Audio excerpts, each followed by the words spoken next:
Assalamualaikum warahmatullahi wabarakatuh. Perkenalkan, nama saya Davin Julhan Sasmita dengan NIM 2301010278. Saya akan mempresentasikan hasil dari review jurnal saya dan mata kuliah jaringan saraf tiruan. Yang mana judul jurnal yang saya ambil itu adalah pengaruh jumlah hidden layer dan neuron pada model multiplier perceptron untuk prediksi emas pada jurnal Ilkominfo. Oke. Saya akan memperhatikannya. Jadi, saya di sini bermaksud untuk menganalisis pengaruh kedalaman hidden layer dan skenario data pada MLP untuk harga emas antam.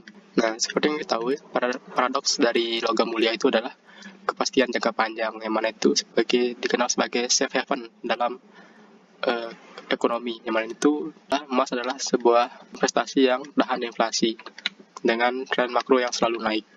Namun, tak sering juga pada saat jendela hariannya itu pergerakannya terlalu fluktuatif. Oke, saya akan membedah arsitektur deep learning untuk prediksi fluktuasi logam mulia berdasarkan dari jurnal itu. Seperti yang kita tahu, emas itu dikenal sebagai safe haven untuk tahan inflasi dengan tren yang selalu naik.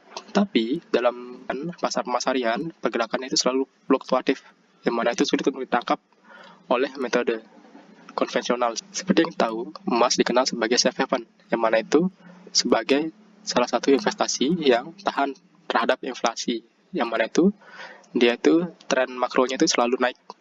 Nah, tapi pada saat harga pasar hariannya, harga emas itu dia pergerakannya itu terlalu volatil, yang itu fluktuatif dia. Pergerakannya selalu fluktuatif.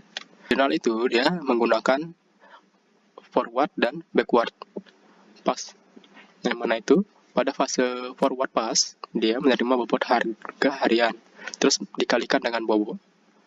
Nah, pada forward pass dia menerima data harga harian terus dikalikan dengan bobot dan memproses melalui aktivasi sigmoidnya terus menghasilkan tebakan harga pada masa depannya. Terus pada fase backwardnya dia mengukur nilai MSE-nya, yang mana itu dari tebakan terhadap harga aktualnya dibandingkan dengan harga aktualnya, lalu mengirim sinyal mundur untuk mengkoreksi pada arsitektur yang kita akan gunakan di percobaannya. Nah, yang mana cetakan biru pada eksperimen ini saya mengambil dari jurnalnya. Pada bagian, pada seperti ini, parameter pembangunan modalnya, saya sama memakainya seperti yang di jurnal sebagai acuannya.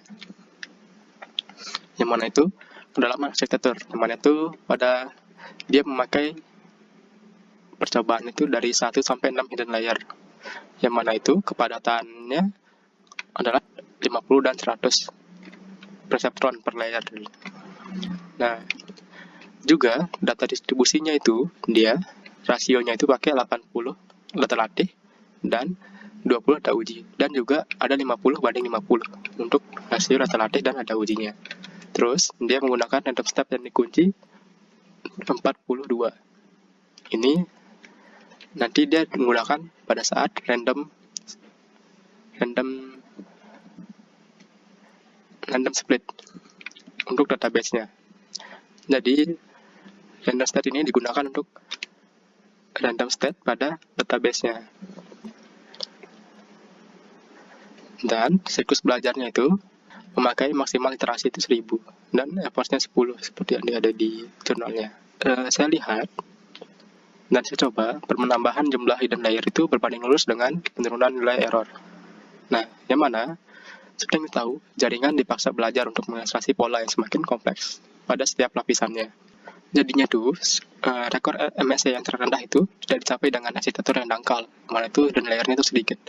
Tapi dia tuh rekor MSE terendah itu tidak digapai dengan arsitektur yang dangkal, yang mana itu seperti efforts-nya itu dia masih rendah untuk trainingnya, melainkan dari kedalaman maksimum eksperimennya, yang mana itu dari banyaknya jumlah training atau efforts-nya itu yang dilatih. Seperti yang ada di jurnal, untuk arsitektur yang paling bagus itu dia memakai 6 hidden layer, itu dengan yang mana itu dengan isinya itu 100 perceptron pada layernya tersebut.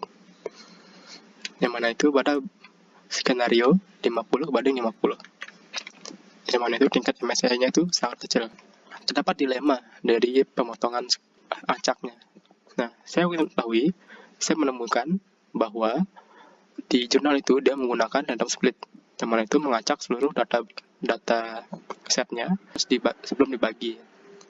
Nah, saya juga mencoba menggunakan data sekuensial untuk uji coba saya sendiri. Nah, terdapat kegagalan di sekuensialnya, yang mana itu saya akan membagi 50/50 datasetnya, yang mana seperti yang kita tahu pada saat pandemi harga emas itu melonjak sangat signifikan. Kalau random split, dia akan menggunakan metode pengacakan, yang mana itu model 6 layar mencapai performa puncaknya. Grafik ini identik dengan hasil jurnal yang direferensi. Jadi, arsitektur 6 hidden layer membuktikan bahwa kapasitas maksimal deep learning dalam meminimalkan error secara matematis, yang mana kita bisa mencobanya untuk melakukan prediksi, itu melakukan sebuah forecasting dunia nyata. Untuk saya akan melihatkan Anda percobaan saya menggunakan program. Jadi, saya memakai dataset, saya akan melihatkan Anda programnya yang saya coba berdasarkan jurnal yang saya ambil acuannya. Jadi, saya memakai dengan jurnalnya itu, datasetnya itu adalah Antam Price, yang mana itu rentangnya itu dia dari tahun 2010 Januari 4 sampai dengan 2024 Januari tanggal 18, yang mana itu ini adalah data harian. Nah, seperti yang bisa dilihat, ini adalah data hariannya. Jumlah dari dataset saya itu mencapai 4190, sama seperti yang di jurnalnya. Oke. Ini adalah dataset yang sudah dinormalisasikan untuk kami bisa agar memudahkan dalam memudahkan saya untuk memudahkan memprosesnya, untuk memudahkan pemrosesan pada multilayer processor-nya. Seperti yang tadi, saya mengunci random state-nya itu dengan 42. Nah, dan juga saya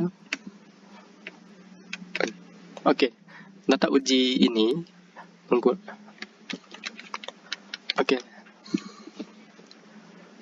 pada program yang ini saya menggunakan data latihnya itu 80, data ujinya itu 20. Yang mana skenario arsitektur jaringannya itu adalah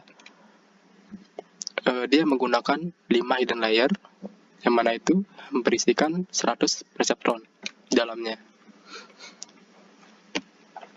Nah, yang mana untuk training effort-nya itu saya menggunakan 1000 untuk iterasinya, dan seperti yang tadi di jurnal batch size-nya itu 32. Nah, sesudah dengan dia menghasilkan seperti ini.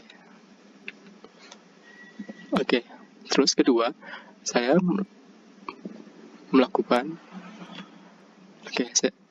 untuk memperjelas hasil mana yang kita latih, data trendnya seperti ini. Ini adalah prediksi data latihnya dari data. Untuk memperjelas data ujinya, saya memakai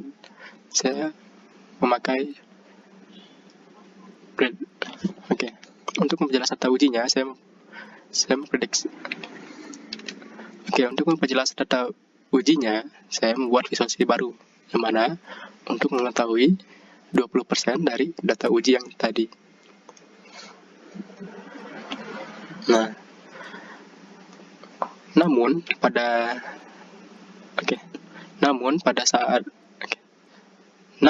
jurnal dia menggunakan split. Namun pada jurnal dia menggunakan random split, yang mana hasil pada jurnal dia menunjukkan visualisasi seperti ini, dimana dia memakai random speed. Nah, jadi saya juga mengedasnya dan menghasilkan MSE yang itu dengan nilai segini. Dan kalau dibandingkan dengan di jurnalnya, dia hampir mirip dengan, malah lebih bagus dibandingkan dengan yang di jurnalnya.